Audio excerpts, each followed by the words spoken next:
Well, good afternoon. How you doing, Gary? Doing fine. Good seeing you again. You look good. Appreciate it. Appreciate it. So tell me your name, where you from, or where you born? Okay, my name is Gary Willis. I was born in Detroit, Michigan, but I'm really from Chicago, Illinois. Okay. Can you provide any migration status from where your family comes from, or what brought you to California? Absolutely. My family originated in a small town called Bolivar, Tennessee. Bolivar, Tennessee is about 128 miles northeast of Memphis, Tennessee.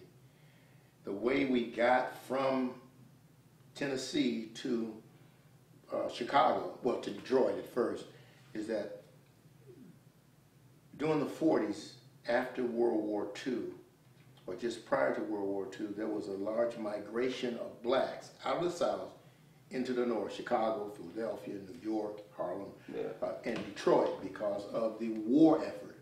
So blacks could come out of the South, get a decent job, considerably, comparatively, and so that's how my mother left the South with one of her brothers, my uncle, and they went to Detroit. In 1961, I joined the United States Navy and did a lot of traveling. Then Vietnam started. I was a medic, a corpsman in the Navy. Well, the Marine Corps is a part of the Department of the Navy, so they don't have any medical facilities. So 10% of every medical person in the Navy can be moved to the Marine Corps. Yeah. I fell into that 10% during Vietnam. They were killing corpsmen like flies. They needed more fodder. So they transferred me from the Navy into the Marines in 1966. So I came to California then, went to Camp Pendleton, trained to be a FMF, Fleet Marine Corpsman, Marine Corps uniform, the whole 9 yards, to go to Vietnam to take care of my Marines.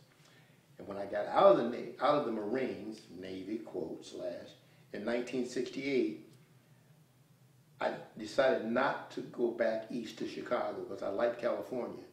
So I got a job here in California, in San Diego. Absolutely. Where I grew up was on the south side of Chicago, in the projects of the south side of Chicago. I grew up in a project called Cabrini Greens. Basically, when I first got there, it was a beautiful place, but because of the way Jim Crow was, even though it's not supposed to exist, the effects of Jim Crow was there, so it changed into a terrible place to live. It wasn't terrible to me, because you can't see the forest for the trees. So when you're in a situation, you learn to live with it, and I guess something to do with the mind. It's not as bad as it is until you get out of it and look back. So I grew up in the projects of Chicago. To me at that time, it wasn't a horrible place. I guess if I was to try to look at it now, it would be considered a horrible place. My whole world was black. There was no, you can't sit here and you can't go to the bathroom here, because I was raised in the south side of Chicago. That was black America to me. There were no white people down there. Okay, everybody was black. So I wasn't subject to it. Now when I joined the Navy in 1961, to get out of a bad situation I got myself into with the gangs in Chicago, that was my first experience with racism, because I got transferred to Portsmouth, Virginia, which is the South. First time I ever experienced, you can't sit here. No, you can't go to this movie because, see, that's colored only. Now, you can go, but you got to sit in the balcony. No, fuck you, I ain't sitting in the balcony. I'm from Chicago. Okay? I sit where I want to. Well, it don't work that way. Okay? In 1963, the chief of the Navy told Portsmouth and Virginia they had to desegregate. They had to take down all them colored only signs, or every sailor, every Marine would be locked on base. They wouldn't be able to come into the town. That means money. Those signs went down overnight. Unfortunately, they didn't go down. They painted over them. That was the first time when I went to school I had any black teachers. Up to that point, all my teachers had been white. Okay, they didn't treat me badly. They didn't treat me like a mascot like they did Malcolm. They just ignored me. A lot of people like to say that integration is the greatest accomplishment of black people in a lifetime. To me, it was a total disaster. When they integrated all of the nice restaurants we had and movie theaters and places to go, they just dialed the vine because all the black folks wanted to go downtown where the white folks were. We had our downtown. The greatest accomplishment, was that the question, the greatest accomplishment? Yes. The greatest accomplishment of the civil rights movement was not being able to sit in a restaurant with white folks, not to be able to ride in the front of the bus with white folks, you know, not to be able to marry and have kids with white folks. The greatest accomplishment is that we were allowed to vote, and it was protected and guarded by the United States of America. The only difference between me and Kunta Kinte is that Kunta couldn't vote. I can.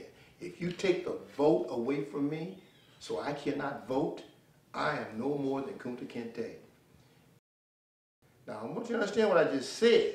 I didn't say the greatest accomplishment was having a black president. It was the ability that we could vote for a black president. Because I'm still not sure how effective Barack Obama, my president, is. Not because he doesn't have the skills, but because 66% of white America is doing everything they can to make him a failure. Now, what does that mean to me? It means that I understand why he might fail, but it still doesn't stop the fact that he has or might fail. The effect is still the same on me and all the black people in America. Barack Obama is the first, and he's having a hard time, but it is still the greatest accomplishment that we've had in my lifetime, being able to vote for a black president. And that's all I got to say about that. And fellow Americans, tonight we meet at an urgent time for our country. We continue to face an economic crisis that has left millions of our neighbors jobless, and a political crisis that's made things worse. This past week, reporters have been asking, what will this speech mean for the president? What will it mean for Congress? How will it affect their polls and the next election? But the millions of Americans who are watching right now, they don't care about politics. They have real-life concerns. Many have spent months looking for work. Others are doing their best just to scrape by, giving up nights out with the family to save on gas or make the mortgage, postponing retirement to send a kid to college. Class, and I see y'all sitting in there, brings tears to my eyes. Because you could be out there gangbanging and doing all kinds of shit, all of y'all, but you're in his class. That's positive. That means more to me than it ever mean to you. Appreciate it. I think we're doing worse in the 21st century than we did when I was growing up. Now, what I mean by that is that if you look at the statistics of where black people were in, say, 1960, 1970, compared to where they are now, it's quite obvious that we're doing worse statistically. As a total group, I mean, we're losing in everything, education, crime rates. Do you know that right now, today, we have over 2 million black men incarcerated, and that is more than all the slaves, black male slaves they had during slavery. What I'm saying is, there are more black men in prison than there were black slaves.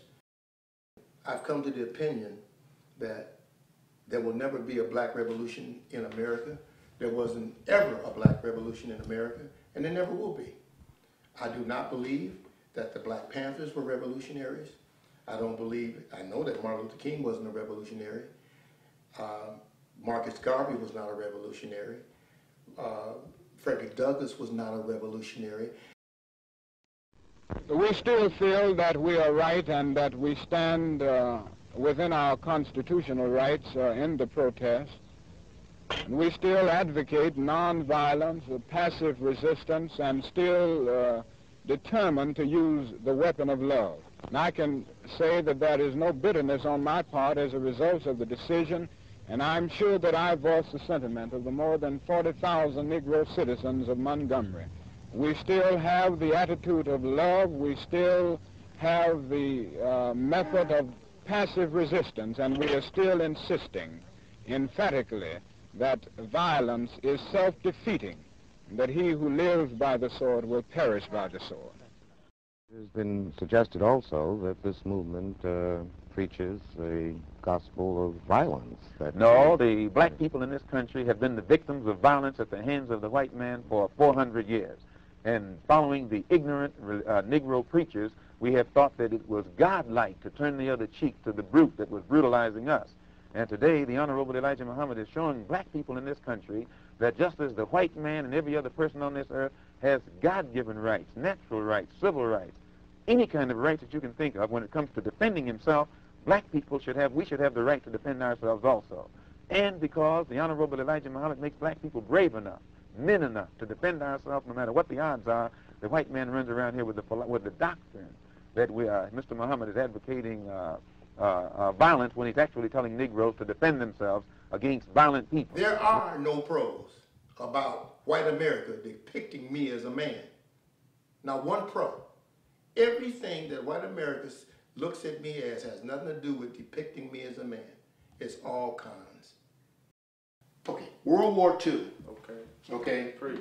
Black men went into World War II, they fought and they killed white people overseas. And they learned that white people died like everybody else. They have the ability to kill them. Then they bring us back here, they treat us like shit.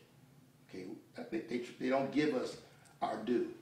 World War II changed America. People say the new Negro came after World War I. I don't think so. I think the new Negro came after World War II, because I am a direct descendant of a World War II veteran, okay? And my daddy wasn't nobody's joke, okay? The next event in my life that I know that changed black America, it was Emmett Till. The reason why I say Emmett Till is because I am a part of the Emmett Till legacy. In 1954, when Emmett Till was killed by those white racists and mutilated and put in an earthen dam, and they found his body and they took pictures of it and they sent those pictures all over the world as to what these white racist bastards did to a little 14-year-old black boy with a speech impediment. He didn't whistle at that white woman. He couldn't talk. The third event that changed America in my lifetime,